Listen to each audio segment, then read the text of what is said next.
Right. Purushottam Reddy గారు, ఏంటి sir budget గురించి చెప్పండి సార్. ముందుగా ఎలా కనిపిస్తుంది బడ్జెట్? కేంద్ర బడ్జెట్ రెండు, ఒకటి సార్వజనీనంగా ఉన్న అంశాలు, రాష్ట్రానికి సంబంధించిన అంశాలు. సార్వజనీనంగా చూసినప్పుడు ఒక మంచి వెసులుబాటు ఏంటంటే మధ్యతరగతి గాని, ఆదాయ వర్గాలు గాని, ఉద్యోగస్తులు గాని ఒక రిలీఫ్ ఇచ్చే ఒక ప్రయత్నం అయితే చేశారు. ఓకే, మంచి రిలీఫ్. దాదాపు 12 లక్షల వరకు ఐటీకి సంబంధించి మినహాయింపులు. అంటే 12 లక్షల పైన ₹1 పెరిగినా మళ్ళీ మారిపోతుంది టారిఫ్స్. 12 లక్షల వరకే జీతం, అంటే జీతం కావచ్చు, ఆదాయం కావచ్చు, ₹1 పైన మళ్ళీ స్లాబ్లు మారుతుంది. స్లాబ్లు మారినా కూడా ఆ స్లాబుల్లో కూడా కొంత వెసులుబాటు ఇచ్చారు. మొత్తం మీద స్లాబ్లు మారినా కూడా గతంలో 3 లక్షల వరకు ఒక స్లాబ్ ఉండేది, ఇప్పుడు 4,50,000 చేసినారు. పర్సంటేజ్ తగ్గించడం వల్ల 12 లక్షల లోపున్న వాళ్ళకైతే ఎటువంటి ట్యాక్స్ ఉండవు.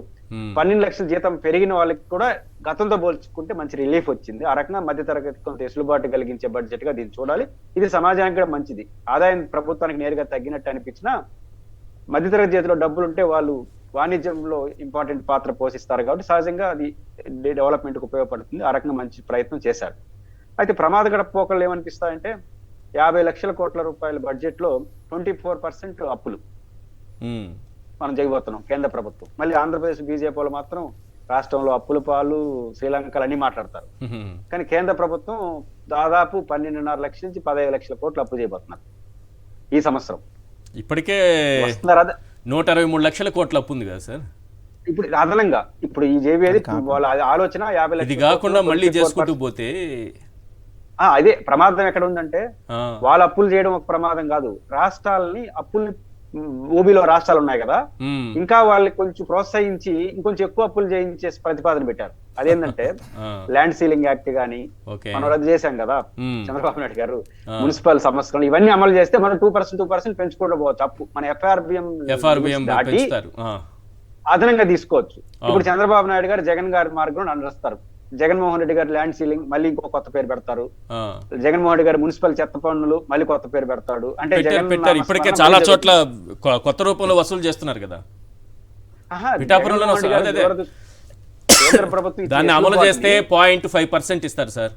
మున్సిపల్ సంస్కరణ అమలు చేస్తే ఇంకొక 0.5% ఇస్తారు. మీరు చెప్పినట్టుగా భూ సంస్కరణ అమలు చేస్తే ఒక 0.5% ఇస్తారు సార్. ఇవన్నీ పెంచుకుంటూ పోతాయి, ఇవన్నీ అమలు చేస్తారు మీరు అన్నట్టు. ఆ విద్యుత్ మీటర్లు జగన్మోహన్ రెడ్డి గారి నామస్మరణ ఇంకో రూపంలో కొనసాగుతుంది. అయితే ఇంకోటి, జగన్మోహన్ రెడ్డి గారు వేసిన పునాదుల్ని చాలా మంది అంటారు విజనరీ అంటే అర్థం ఏంటంటే నేను వేసిన పునాదిని మీరు కొనసాగించాలి. జగన్మోహన్ రెడ్డి గారు వేసిన 2-3 కీలక పునాదుల్లో వీటిని ధ్వంసం చేసుకున్నారు, ఇంకోటైనా సక్రంగా చేసుకోవాలి. ఈరోజు పోలవరానికి సంబంధించి 12,500 కోట్ల రూపాయలు కేంద్ర ప్రభుత్వం అడహాక్ అమౌంట్ అంటారు. జగన్మోహన్ రెడ్డి గారు ముఖ్యమంత్రిగా ఉన్నప్పుడే 12,500 కోట్ల రూపాయలు ఇవ్వడానికి కేబినెట్ అయిపోయింది. అవును, మనం తెచ్చుకోవడమే ఆలస్యం. అవును, కానీ మనం డయాఫ్రామ్ వల్ల తెచ్చుకోలేకపోయాం. ఇప్పుడు 12,500 అడాహక్ అమౌంట్ ఎందుకు? చంద్రబాబు గారు ఉన్నప్పుడు మనం డబ్బు పెట్టాలి, మళ్ళీ బిల్లుల కోసం తిరుక్కుంటా ఉండాలి ఢిల్లీ చుట్టూ.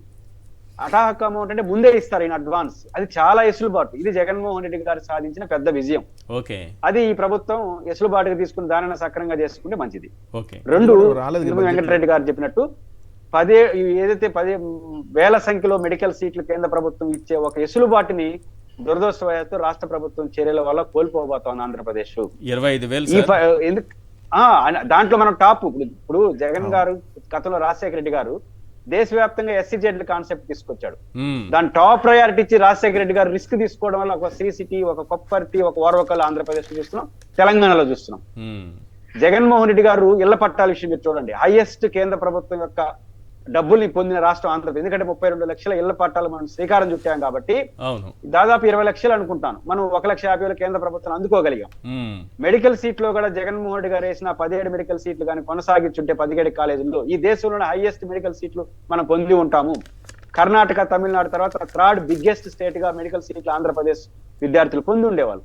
ఈరోజు ఆ మెడికల్ సీట్లు మనం ప్రైవేటీకరణ చేస్తాం, ప్రైవేట్ గా జరిగే లోపల ఈ వెసులుబాటు మనం కోల్పోతాం కదా. ఆ మేరకు ఇది రాష్ట్రానికి నష్టం. ఇప్పుడైనా రాష్ట్ర ప్రభుత్వం 17 మెడికల్ కాలేజీలని యాజిటీజ్ గా కొనసాగిస్తే ఆ మెడికల్ సీట్లు మనం అందిపుచ్చుకుంటాం. ఇది మొదటి అంశం. రెండో అంశం, పోలవరానికి సంబంధించి ఇంకా రాయలసీమ ప్రజల్ని మోసం చేసే ప్రయత్నం చేయొద్దండి ఎవరైనా సరే. ఎందుకంటే పోలవరానికి రాయలసీమకు సంబంధం లేదు. రాయలసీమ ప్రజలు ఇప్పుడు మొత్తం మనం అమరావతి, పోలవరం చుట్టూ భ్రమిస్తున్నాం కాబట్టి రాయలసీమ ప్రజలు అంతా అన్నేనా అనుకుంటారని మీరు బనకచెర్ల అని వేసినారు. అసలు బనకచెర్లకు పోలవరం నీళ్లు రావు. ఓకే. ఎందుకు రావు అంటే 950 అడుగుల ఎత్తులో సముద్ర మఠానికి మనం ఉన్నాము. 1,00,000 కోట్లు అవుతుంది. 1,00,000 కోట్లు బనకచర్లకు తీసుకురావాలంటే నీళ్లు 1,00,000 కోట్లు ఉంది. పోలవరం డబ్బులతో సంబంధం లేదు ఈశ్వర్ గారు. అవును. అదనంగా 1,00,000 కోట్లు పెట్టాలి. సంవత్సరానికి 5 నుంచి 10,000 కోట్లు విద్యుత్ ఛార్జీలు. ఒక 30,000 కోట్లు 40,000 కోట్లు పెడితే 200 టీఎంసీలు రాయలసీమలో మాకు తుంగభద్ర ఉంది, మా కృష్ణ ఈ నుంచి పోయే నీళ్లు వలక బోసిన నీళ్లు ఒడిసి పట్టుకునే భగీరథ ప్రయత్నం అంటారు. రాయలసీమ నుంచి నీళ్లు పోయి సముద్రంలో మన అంశాల దగ్గర తోసేస్తాం. సంవత్సరానికి 500 టీఎంసీలు మళ్ళీ పోరవాల నుంచి లిఫ్ట్ చేసి మళ్ళీ రాయలసీమలో 100 టీఎంసీలు పోస్తారంట. 500 టీఎంసీలు కింద పోయడం ఎందుకు? మళ్ళీ 100 టీఎంసీలు 1,00,000 కోట్లు పెట్టి తీసుకొచ్చేదానిక రాయలసీమ ప్రజలను జోగొట్టడానిక?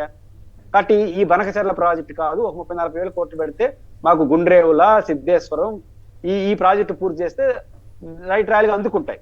కాబట్టి ఆలోచన చేయడం మంచిది. రెండోది పోలవరం సమస్య 41 ప్రమాదకరం ఏమో రాబోతుంది. నా భయం ఏంటంటే రాయలసీమ ప్రజలది 152 అడుగుల ఎత్తులో పోలవరం డ్యాం కడతామని విభజన చట్టంలో రాసుకున్నాము.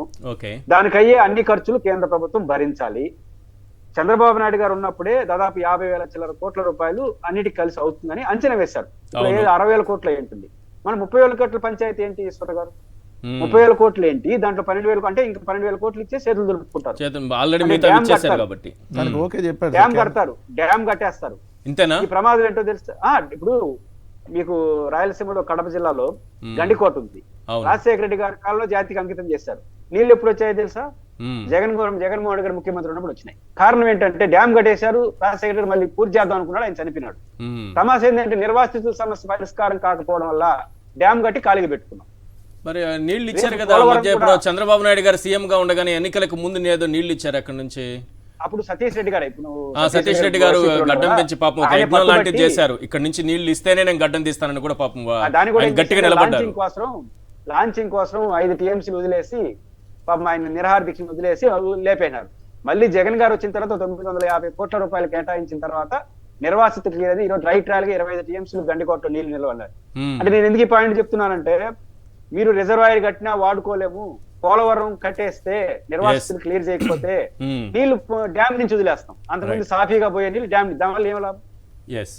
కాబట్టి పోలవరానికి సంబంధించి 50,000 కోట్లు అనుకుంటే అది ఇస్తేనే పోలవరం సంపూర్ణ అవుతుంది. లేకపోతే మొత్తం బడ్జెట్ దానికి పెడతారు.